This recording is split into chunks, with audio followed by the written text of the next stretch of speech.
Oh, I got your question in the email. Assuming random variable x is normal, dispute it with a mean of 53 and standard deviation of 8. We want to compute this probability. Be sure to draw a normal curve with the area corresponding to it. So we want probability that x is less than or equal to 47. So the mean's 53, and then that one has a mean of 53, that one has a mean of 53, that one has a mean of 53. Standard deviation's 8, and so I guess we want probability x is less than 40 or equal to 47. So that would be, right here's the 47 and the shaded area less than it. Of course, this would be a greater than, and this is something between. So there's several ways you can work this problem. You can do it by hand, which, if you click the example, click down here and say, help me solve it, or it's going to show you to do it by hand.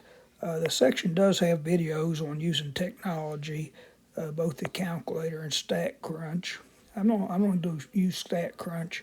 If you click Get More Help and click on StatCrunch, this opens up, and there's you'll encounter different options here. You got less than, you got greater than, you got between. This is a less than, and there's videos over each of them.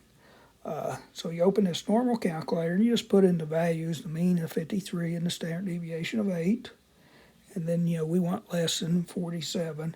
So you want less than 47. Here you could click and do greater than if that's what you need it. Then you just click compute, and, it'll give you the answer. Gives you this area here, or a probability, 0.2266. You got the between option if you needed that, but we don't need that for this example.